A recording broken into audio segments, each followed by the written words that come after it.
ಮಗಳೇ ಶಾರದಾ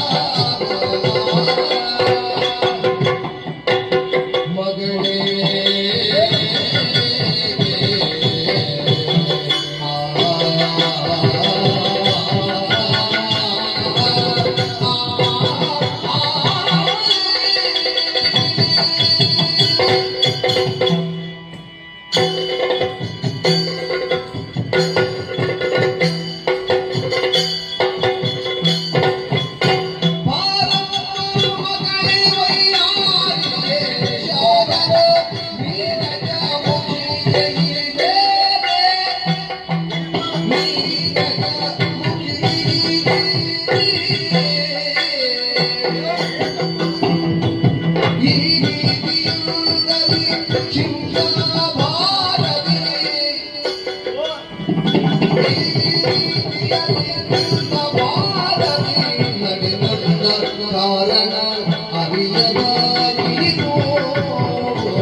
ಮತ್ತೊಮ್ಮೆ ವಂದಿಸಿಕೊಳ್ಳುತ್ತಾ ಇದ್ದೇನೆ.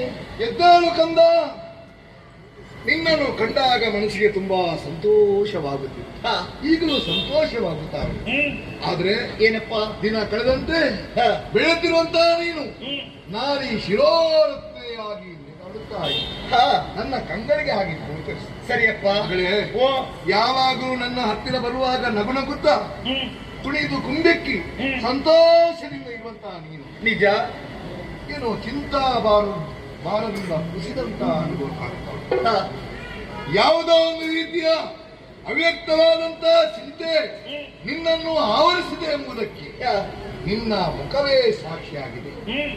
ಮನಸ್ಸಿನಲ್ಲಾಗುವಂತಹ ಬದಲಾವಣೆಗೆ, ಚಿಂತೆಗೆ, ಸಂತೋಷಕ್ಕೆ ಮುಖವೇ ಕೈಗೊಂಡಿದೆ.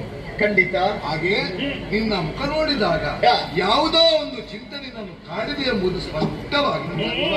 ಮಗಳೇ, ಅಪ್ಪ, ನನ್ನ ಲಾಲನೆ ಪಾಲನೆಯಲ್ಲಿ ಏನಾದ್ರೂ ನಿಮಗೆ ಕೊರತೆ ಆಯ್ತಾ? ಉಂಟಾ? ಆಗುವುದಕ್ಕೆ ಸಾಧ್ಯವಿಲ್ಲ. ಇಲ್ಲ. ಎಲ್ಲಾದಂತ ನಿನಗೆ ಆಭರಣಗಳೆಂದರೆ ತುಂಬಾ ಇಷ್ಟ ಇರ್ಬೋದು. ಹೆಣ್ಮಕ್ಕಳು ಹಾಗೆ ನಾನು ಎಷ್ಟು ಬೇಕು ಅಷ್ಟೇ ಹಾಕಿಕೊಡು. ನಿಮ್ಮ ಮಗಳಲ್ವಾ? ಆದ್ರೆ ಬೇಕಾದಷ್ಟು ಆಭರಣ ಮಾಡಿಸಿಕೊಟ್ಟಿದ್ದೆ. ಬೇಕಾದಷ್ಟು ಉಂಟು. ಸೃಷ್ಟಿಯಲ್ಲಿ ವಿಶೇಷದ ಕಾಣಬೇಕು. ಹೌದು, ನನ್ನ ಮಗಳು ಬ್ರಹ್ಮಣ ಮಗಳಲ್ವಾ? ಖಂಡಿತ. ಹಾಗೆ ಏನಪ್ಪ, ಅಷ್ಟಿದ್ದು ನೀನು ಚಿಂತೆ ಮಾಡಲೇಬೇಕಾಗ